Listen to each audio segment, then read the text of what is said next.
On this July 13th, Montenegro remains determined as ever to choose its own future. Montenegro has chosen the path of Euro-Atlantic integration. Montenegro has joined the defense of the free world as the 29th member of the North Atlantic Treaty Organization, and someday Montenegro hopes to join the European Union. The pursuit of this Euro-Atlantic future has not been without difficulty, but Montenegro has persevered, and in doing so has sent a powerful message to Vladimir Putin and every other tyrant that they cannot and will not control the destiny of free people, not in Montenegro, not in southeastern Europe, not anywhere else in the world. And for that, I hope all Americans will look to our newest ally, Montenegro, with the same sense of gratitude, admiration, and solidarity that I express to you now. Mr. Ambassador, thank you for being with us this morning. Thank you. The committee is grateful to be joined by a distinguished panel of expert witnesses: Janusz Bugajski, Senior Fellow at the Center for European Policy Analysis; Lisa Sawyer-Samp, Senior Fellow at the Center for Strategic and International Studies; and Damon Wilson, Executive Vice President of the Atlantic Council. As the ambassador clearly indicated, what happened in Montenegro is perhaps the most disturbing evidence to date of how far Vladimir Putin is willing to go to undermine the West, bully other nations, and achieve his neo-imperial ambitions.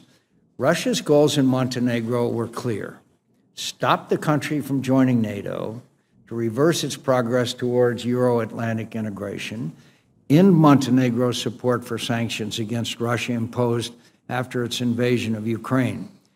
The indictments in this case against the coup plotters in Montenegro read like a spy novel. On October 16, 2016, Montenegro's election day, the coup plotters planned to storm the parliament, capture and/or kill the prime minister, and install a new government. With the coup underway, armed men would ambush and kill members of Montenegro's special anti-terrorist unit to prevent them from interfering with the coup. To justify the coup, other plotters, disguised as police, would fire into a crowd of peaceful demonstrators to create the illusion of excessive force by the pro-NATO government. Two Russian GRU agents, allegedly in league with Montenegrin politicians and Serbian nationalists, organized the coup plot. One of the GRU officers had been identified as the same man who, under a different name, served as a military attaché in Poland until he was declared persona non grata and thrown out of the country for espionage. Perhaps he was more careful during the Montenegro plot, but not by much. In one case, he sent money to one of his co-conspirators from a Western Union on the same street as GRU headquarters in Moscow. But that brazenness shouldn't fool anyone. The plot was well along its way to succeeding. And if it had not been for one co-conspirator who got cold feet and informed the Montenegrin authorities, it very well might have. I believe it's critical that all Americans understand what happened in Montenegro and its implications for our security, because, as I said, it shows how far Vladimir Putin is willing to go to advance his dangerous view of the world, not just in Montenegro, but not just in Europe, but here in the United States as well. Russia has embarked on a campaign to weaken the United States, to destabilize Europe, to break the NATO alliance, to undermine confidence in Western values, and to erode any and all resistance to Vladimir Putin's neo-imperial ambitions. And he is using the full range of capabilities available to him. Of course, Putin has rapidly modernized his military and grown increasingly willing to use force to achieve his objectives, as we have seen in Georgia, Ukraine, and Syria. But even more important to the spread of malign Russian influence has been the sophisticated employment of asymmetric, non-kinetic capabilities. Indeed, Russia's Chief of General Staff has emphasized, and I quote, "The role of non-military means in achieving political and strategic goals has grown, and in many cases they've exceeded the power of force of weapons in their effectiveness." This is the key insight that underpins Russia's doctrine of, quote, "new generation warfare." It's a strategy of influence, not of brute force.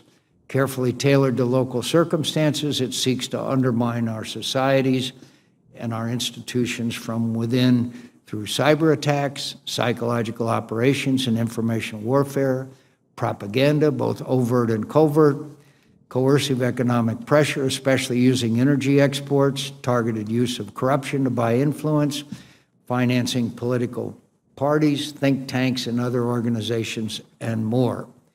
But even as our awareness and understanding of malign Russian influence has grown, the simple reality is that our response has been inadequate to the scale and scope of this challenge. We have to change course now because Vladimir Putin is on the offensive and he is enjoying success at relatively low cost. We must start by responding to aggression Russia has already committed. That's why it's so important that the House of Representatives passed the strong Russia sanctions bill that already passed the Senate by the vote of 98-2. It's long past time that Vladimir Putin paid a meaningful price for his attack on American democracy. We must also develop a coherent and political policy for responding to any future aggression using the full range of U.S. diplomatic, intelligence, military, and economic tools. This is especially true in cyberspace, where the United States still has no policy to deter, defend against, and respond to cyber attacks. We must continue to rebuild conventional military deterrence in Europe. Building on the progress made through the European Deterrence Initiative, we need to repeal the Budget Control Act and make significant and sustained investments to improve the capability, capacity, readiness, and responsiveness of U.S. forces in Europe. We also have to continue helping our allies better defend themselves, including by providing Ukraine the defensive lethal assistance it needs and deserves. We have to keep the door to NATO open for those countries that are willing to do what it takes to join the alliance and live up to the responsibilities it entails. Vladimir Putin will not let another country go the way of Montenegro without a fight. So we need to begin working with NATO aspirants to help them withstand the inevitable onslaught of Russian pressure.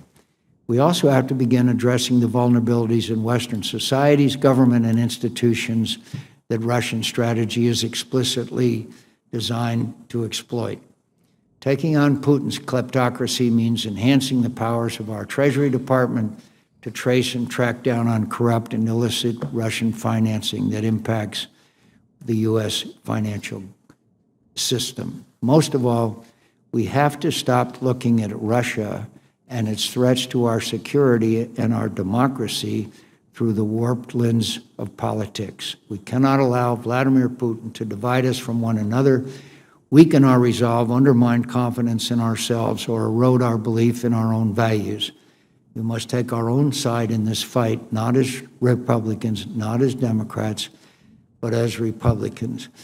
Ambassador and members of this panel, I know that was a long statement, and I apologize for that.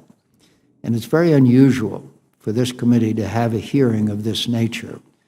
But I believe that it was a near thing.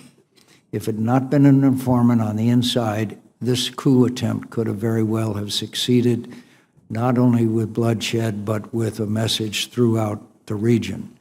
So I thought it was important to have this hearing. I thought it was important to have 3 distinguished witnesses come before the committee so that we have a record, not only of what happened, but what we need to do.